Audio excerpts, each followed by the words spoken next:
Lors de son passage sur ton site internet, les robots de Google, vont, tout d'abord lire le début d'un contenu, donc les premières lignes comme ceci et quand on fait du SEO, on rédige donc des articles de blog. Là, vous voyez que l'intro, elle est assez courte et elle date aussi, il faut que je la mette à jour, tout comme l'article à la une. D'ailleurs, j'ai fait une vidéo à ce sujet, vous pouvez le voir, de toute façon, c'est la vidéo précédente.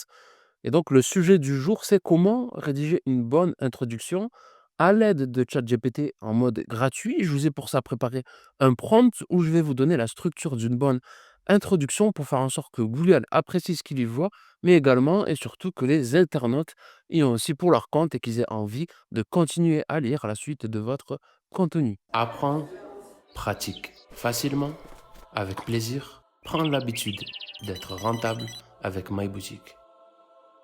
Si vous voulez apprendre le SEO, ou que vous vous intéressez à l'IA, je vous invite à vous abonner sans plus tarder et également à vous inscrire à ma formation gratuite «J'apprends le SEO» qui est en description de cette vidéo.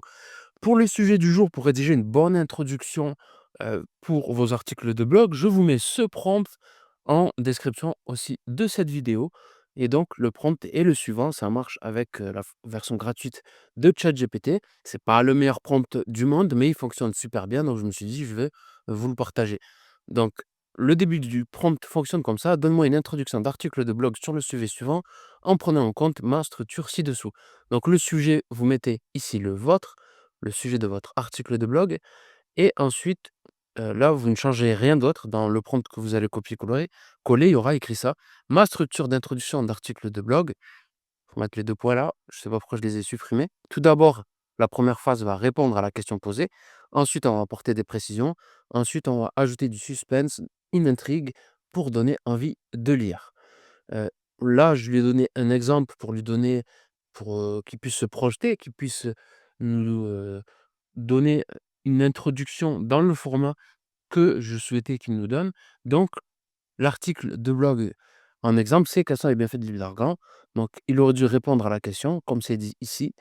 Donc quels sont les bienfaits de l'huile d'argan? C'est bienfaits réparateur sur les cheveux, aide à la pousse, mais aussi hydratant sur les cheveux, la peau et effet sur les ongles. La deuxième partie de l'introduction, c'est apporter des précisions.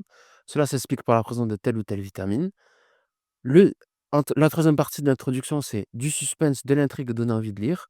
Donc pour en profiter, vous pouvez l'utiliser brut ou mélangé. Voici des études qui prouvent cela et comment en profiter. Pour illustrer tout ça, j'ai pris plusieurs sujets d'articles de blog. Vous voyez? Donc le premier, c'est comment bien choisir une rédactrice web et on peut voir que l'introduction qui nous a partagée, c'est celle-ci. Le sujet, c'est comment bien choisir une rédactrice web. Une bonne rédactrice web, donc là, il répond à la question concrètement. C'est une personne qui sait écrire pour notre audience et pour Google. Elle transforme un sujet complexe et en contenu fluide, optimisé, surtout engageant. Je suis désolé, je suis un peu malade, je galère un peu à lire. Ensuite, il apporte des précisions. Donc la bonne rédactrice, elle sait adopter un bon style rédactionnel.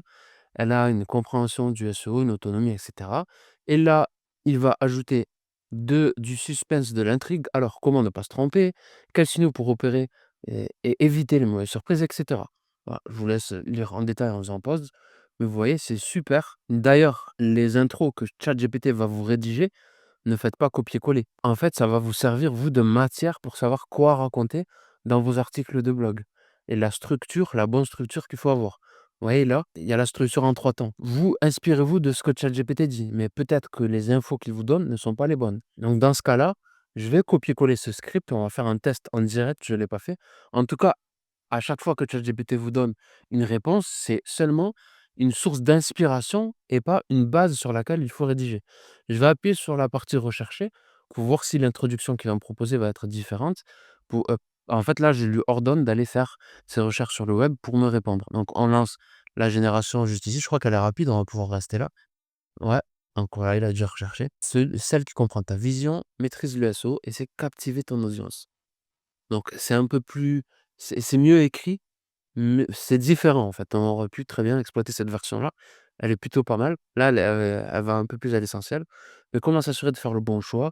Donc ça donne pas plus de précision, voilà. Donc concrètement, moi je préfère la version initiale sans recherche sur le web. Exemple suivant avec comment avoir des backlinks gratuits.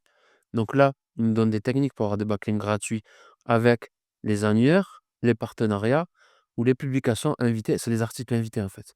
Ensuite, là, il donne plus de précision en disant que les backlinks gratuits, ça peut être pas mal et que ça peut être puissant si on respecte certains critères. Et ensuite, là, il annonce la suite avec du contenu concret, etc. Vous voyez que cette intro, elle est super puissante. Elles sont super puissantes, celles qu'il nous donne. Et ça fait le taf beaucoup mieux avec la structure que j'ai donnée et mon prompt que pas mal de rédactrices, surtout celles que vous payez en low cost, je vous déconseille de le faire. Payez les gens leur juste valeur, ils feront du travail de meilleure qualité, cependant quand ils en ont, excusez-moi, les compétences. Donc le prochain sujet, le prochain test, c'est comment supprimer un virus sur son site WordPress. Donc là, il nous dit comment il faut faire. Bon ça, en fait, ça pourrait faire l'objet d'un tuto parce que supprimer un virus, c'est pas ça se fait pas, on ne veut pas le résumer en une ligne. Mais grosso modo, il nous dit que pour faire ça, il faut scanner les fichiers, supprimer le code malveillant, sécuriser son site dans l'ensemble. Grosso modo. Après, ça dépendra du cas. Ensuite, il donne plus de précision ici, que ça peut être dû au thème ou au plugin ou un mot de passe faible. Et ensuite, il nous annonce la couleur en nous disant que pour connaître l'origine connaître l'origine exacte du virus va pouvoir d'agir plus efficacement. Et après, on annonce la couleur, par où on va commencer, quel outil on va utiliser, comment on va faire, etc. C'est plutôt de bonne qualité, je trouve. Ensuite, notre exemple suivant, c'est quels sont les bienfaits du miel sur la peau. Là, les bienfaits, il nous dit concrètement que ça hydrate, ça apaise les irritations, ça aide à la cicatrisation et ça lutte contre les imperfections. Ensuite, dans les précisions, apporter des précisions, il nous dit que c'est grâce aux antioxydants, aux enzymes et aux propriétés antibactériennes. Et après, on nous lance sur un mais attention, tous les miels ne se valent pas, comment choisir le bon et tout, etc. Je sais pas si c'est la bonne orientation à donner à ce type d'article de blog, comment choisir le bon et tout, etc. Parce que c'était un article à la base qui était sur quels sont les bienfaits non, quels sont les bienfaits du miel sur la peau. Comment l'appliquer, ouais, c'est pas mal. Mais comment choisir le bon, pas certain. Vous voyez que là, quand on connaît un peu son sujet, on dit: «Ouais, bon, faut voir». Donc une fois de plus, je vous le redis, ne plongez pas tête baissée. C'est surtout une source d'inspiration et c'est pour vous éduquer, pour vous transmettre mes connaissances sur une structure d'une bonne introduction. Vous voyez qu'en quelques secondes, on peut avoir, quelque chose qui est correct. En général, ça fonctionne plutôt bien. Par contre, je sais pas pourquoi il a tendance à beaucoup, dire: «Mais attention». Donc une fois de plus, ne faites pas copier-coller, quoi, parce que ça va être flag à partir d'un moment. Vous voyez, là, il a remis, mais attention. Donc là, le sujet, c'est quelle est la meilleure farine pour faire des cookies? La meilleure farine pour faire des cookies, donc il répond concrètement, c'est la T55. C'est un modèle de farine, je sais pas si on dit comme ça. Par contre, d'autres farines comme la T45, donc il y a d'autres informations. Et après, tout dépend de l'effet que recherché. Et là, on va chercher, un peu plus de détails. On va chercher à accrocher le lecteur en lui disant, heu, quelle farine on va choisir, comment on va faire pour choisir la bonne, par rapport à la recette de cookies qu'on veut et voilà. Donc on a vu là, concrètement qu'il y a, ben, je vous ai montré combien d'exemples? 5 exemples, les ouais, 4 sur 5 qui sont très bien. Il y en a un où c'est que là, je ne sais pas. Je ne sais pas, ça peut faire office d'une partie peut-être dans l'article, mais la base de l'article, c'est pas comment choisir un bon miel, c'est quels sont les bienfaits. Donc un petit bémol sur celui-ci.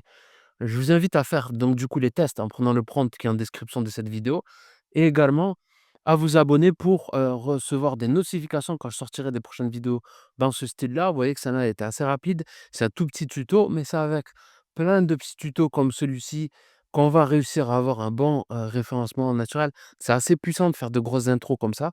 Ça va vous servir aussi à lier après, à faire des liens entre vos différents articles parce que là, sémantiquement, on enrichit notre contenu dans cette deuxième partie de l'introduction en apportant des précisions. Et vous pouvez également aussi enrichir ce prompt et le mettre à votre sauce. Moi, quand je vous donne des prompts, déjà, je ne vous les vends pas parce que je trouve ça un peu aberrant. Je vous les donne gratuitement et ils sont toujours perfectionnables. Il faut jamais toujours se fier à un prompt et l'appliquer bêtement. On peut l'utiliser, il fonctionne bien, mais dans certains cas spécifiques, il se peut que le prompt de base que je vous fournis nécessite amélioration.